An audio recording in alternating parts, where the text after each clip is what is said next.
Yooyya warkeen nageenyi isaan badhaadha. Yooyya jirtu fuula jirtan cufat nagaa waaqa lafa isaan dhaqqabuu jedha. Nallee nageenyi badhaadha galatu waaqa. Guddoo gargar banne ammoo har'aayyuu walit dachaan. Walit dachaa har'a tana barnoota dansaa tokko qabadhee sanii dhufe.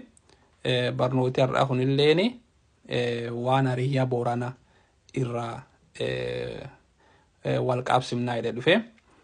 Maaniif naan akkuma isan beektanii Booranni aadaa isaa keessatti akkam gartee barammaa kana ganni nama hin gaafatu. Ati ganna gam? Ati ganni hanqii hagam jedhee nama hin gaafatu Booranni. Ati hariyyatam? Ati hariyyaa Booranaa hariyyatam jedhee nama gaafata jechuudha. So wajja namni tokko hariyyaa isaa sitti hime ati nam sun ganni isaayyuu beektaa jechuudha. Maaniif naan hariyyaa cufa ganni isii hariyyaan beekanii jechuudha. So gadaa cuf keessa hariyyaa dhalattu jira. Akkuma gadaa cuf keessa namni dhalatu jiru. Gadaa cuf keessa immoo hariyyaa cittu jira. Akkuma abbaan gadaa baalli dabarsee kenne gadaan sun keessa hariyyaan sunini incitti jechuudha. Yoo abbaan gadaan abba tokko yoo abbaatu hariyyaalleen incitti jechuudha. Akkasii jechuudha. Marroo kanaafi amma hariyyaan Booranaa amma ta lubbuun jirtu aga 11 ta nu beekne jechuudha. Aga 11 jira jechuudha. So hariyyaan tun fakkeenya amma maadhaa irraa kaasee agi jaars gan dhibba yookaan gan 300 akkasii jira jechuudha. So marroo kanaafi hariyyaa Booranaa 11 keessa 11 kajen kana isaanitti himaa jechuudha. Maaniif namni garii dhalooti ammaan tana kunini namni ammaa kunini ati hariyyata millee hojjetat namni beekne jira namillee hin faamu marroo kanaaf waan kana wal barsiifnaa jedhee yaada kanaatiin isaanii dhufe jechuudha. So yoo itti keeyyanne amma maadhaa irra gara hangafaa deemna jechuudha. Dubbinsi gala dhaloota ammaan tana kanirra jenereeshinii kanirra ag jaars harrii jaarsi gan dhibbaatti deemne hariyyaa Booranaa laallaa jechuudha. So ammaan tana qaqara hariyyaan Booranaa taqara fiite ijoollee huuchisu jedhan. Ijoollee huuchite jechuun namni ijoollee huuchuu jirtu jechuudha. Ta amma gadaa kan keessa fakkeenya amma gadaan nu amma kee jiru kun inni gadaa guyyoo boruu galma. Ijoolleen amma gadaa kan huuchitu gadummaan kee citti jechuudha. Akkasiiniti. So amma ijoollee huuchitu jechuudha. Ijoollee huuchite jechuun amma nam gartee ganna 16-23 jidduu jiru. Nama kanaani ijoollee huuchitadhaan. Ijoollee xixiqqoo am haayim haayuu ati argitu nam ganni isaa 23 gadi yoo ati argitu ganni isaallee 15 oli tun amma ijoollee huuchitu jechuudha. Tanaan beektaa jechuudha. Halammeessoo dambalaa reeroo. Dambalee areeroo warra amma gada kura jaarsu cite jechuudha. Gada dabarte sun keessa warri cite dambalaa reeroodhaniin. Bisii gala dambalaa reeroodhaan. Am dambalaa reeroo nam ganna gamii jechuun nam ganni 24-31 jidduu jiru yoo ati argitu. Nami sunini hariyyaa Booranaa dambalaa reeroo jechuudha. Dambalaa reeroo jechuudha nami sun. Yoo ganni kan kee 24, 25, 26, 27, 28, 29, 31 warri ganni keessan jidduu kan kee jettanii isan hariyyaa tokko jechuudha. Hariyyaan teessattuu amma akka aadaa Booranaatti dambalaa reerooti jechuudha. Beensii gala. Am dambalaa reeroo warra gadaa boruu madhaa dhalate gadaa guyyoo gobbaa coqorsu guduunfe gadaa kura jaarsoo citee jechuudha. Gadaa tokko keessin dhalatta namni eegi dhalateen duub gadaa lammeessoo keessatti ammoo coqorsu guduunfan. In kuuchuu jalqabda jechuudha. Gadaa coqorsu guduunfan jedhanii. Gadaa sadeessoo ammoo gadaa itti citanii jechuudha. Gadaa keessa citan. Maaniif ennaan namni amma gadaan tokko ganna gam? Gadaan tokko ganni 8. Ganni 8 kan qaraa kan gadaa kan keessatti hin dhalatta. Gaafa satiyyuun daa'ima xiqqaa. Yoo ammoo gadaa abbaa lammeessoo seentu coqorsu guduunfitaa jechuudha. Amma kuusoma qophoofta jechuudha. Kuusoma.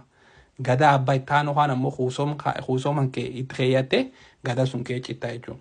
So dambalaa reeroo nam ganni isa 24-31 jidduu jiru hariyyaa Booranaa dambalaa reerooti jechuudha. Kasadeessoo wahoorsoraa. Fakkeenya amma nini hariyyaa Booranaa aniin wahoorsoraa.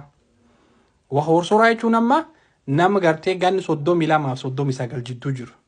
Yo nam tokko jaa nami nam ganni isaa 32-39 jidduu jiru hojii argite nami sunini ariya Boorana Wakhoorsoraati jechuudha. Wakhoorsoraa jechuun namamma gadaa boruu guyyoo dhalate. Fakkeenyaaf manin gadaa boruu guyyoo dhaladhe jechuudha. Nam gadaa boruu guyyoo dhalate gadaa liiban jaldeessaa coqorsu guduunfe gadaa guyyoo gobbacite jechuudha. Amma ariyyaan teennini war gadaa guyyoo gobbacite jechuudha. So ariyyaan teentam jechuudha. Wakhoorsoraati jechuudha. Dubbiin sii gala akkasii jechuudha. Ka afureessoo dambal dhaddachaa. Wakhoorsoraatiin duuba hangaf Wakhoorsoraa jechuudha. Yookaan hangafi keennamma dambal dhaddachaati jechuudha. Dambalii dhaddachaa warganni warra 39 fi 47 jidduu jiru jechuudha. Nami warri kunini dambal dhaddachaa jechuudha. Warri dambal dhaddachaa war gadaa jiroo haga dhalate gadaa boruu madhaa coqorsu guduunfee gadaa liiban jaldeessaa cite jechuudha. Kashaneessoo Wahoor diidaa. Wahoorii diidaa nam ganna 48 fi ganni 55 jidduu jiru jechuudha. Wahoorii diidaa. Warri kunini war gadaa gobbaa bulee dhalate gadaa boruu guyyoo coqorsu guduunfee gadaa boruu madhaa cite jechuudha. Kunini Wahoor diidaa. Kajayeessoo dambal duuba. Ariyaa Boorana dambal duubaati jechuudha. Amma nama ganni isaa 56-63 jidduu jirtu tokko yoo argitu nami sunini ariyaa Boorana dambal duubaati jechuudha. Dambalii duuba war gadaa jaldeessi dhalate gadaa jiroo haga coqorsu guduunfee gadaa boruu guyyoo warri cite jechuudha. War kanaani dambal duuba jennaa jechuudha. Haa torbeessoo Wahoor guyyoo. Wahoorii guyyoo nam ganna 64 fi 71 jidduu jiru jechuudha. Wahoor guyyoo nam ganni isaa 64 fi 71 jidduu jiru Wahoor guyyoo innaan ariyaa Boorana jechuudha. Warri kun amma war gadaa madhi galmaa dhalate gadaa gobba bulee coqorsu guduunfee gadaa jiroo haga cite jechuudha. Kasaddeefeessoo dambal diidaa. Dambalii diidaa warri ganni isaanii 72-80 nam ganni isaa 72-80 jidduu jiru ariyaa Boorana dambal diidaa jechuudha. Nam jaarsarri jechuudha. Warri kun nam jaarole. Am ganni 80 gannami itti gadaa mujii mata buufatu jechuudha. Dambal diidaati jechuudha. Warri kun warra gadaa guyyoo boruu dhalate gadaa jaldeessi ban coqorsu guduunfee gadaa gobbaa bulee warra gadaa gobbaa bulee cite jechuudha. Hasagaleessoo warra ariyaa Boorana Wahoor Waaqoo. Wahoorii Waaqoo warra ganni 80-87 jidduu jaarsarri jechuudha. Kullee nam Wahoorii Waaqoo illee jaarsarri warra ganni warra 80-87 jidduu jiru jechuudha. Warri kunini warra gadaa aagaadii dhalate gadaa madhi galmaa coqorsu guduunfee gadaa jaldeessi ban cite jechuudha. Haa hudhaneessoo dambal bulee. Dambal bulee ariyaa Boorana dambal bulee jechuun jedhan jaarsi rirripha jechuudha. Jaarsi rirripha nama akka malee lubbu bulee jechuudha. Dambal bulee dambalii bulee lafa Booraan keessa dambalii bulee akka malee xiqqa lubbuunu. Maaniif ennaan warri ariyaa dambal bulee warra akka malee jaarsi cita garta jaarsa kana kan jechuudha. Warri kunini warri dambal bulee kunini warra gadaa bulee dabbasaa dhalate gadaa guyyoo boruu coqorsu guduunfee gadaa madhi galmaa cite jechuudha. Hamiishoo kan hubeenne jechuudha. Wahoor liibanedhaan.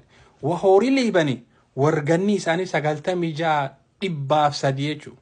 Amma wahoorii kun mala hojjaa akkam edan yoo nam tokko lama qeencaan edan malee wahoorii kun amma yaa baay'ee jechuudha. Ariyaa Wahoor liiban. Wahoorii liibani warganni isaanii 96-300 jidduu jiru jechuudha. Nam ganni isaa 100 olii yoo argitu Wahoor liiban jechuudha. Akkana ariyaan Boorana akkanaa yaati jechuudha. Kudhanii tokkaanu ariyaa 11 jira. Akkasii jechuudha. Am kunini warri Wahoor liiban kun warra gadaa areeroo geedoo dhalate gadaa aagaadii coqorsu guduunfee gadaa guyyoo boruu cite jechuudha. Wahoor liiban jechuun amma lubbuun argaanu maal feeti. Jaarsi rirriphaa jaarsa arri yoo jiraatellee jechuudha. Namuma harka namaatiin jiru malee nam chochooyuu danda'uuniti. Akkasii barnooti xiqqaan qabu waan aadaa Booranaa kan waan beeknu akka wal barsiisa yaana viidiyoo barnoota kanallee namallee qooda namillee irraa ufaa barata amma achi namaan gannagamiin jedhiniini atin ariyaa Booranaa ariyatamedhiin.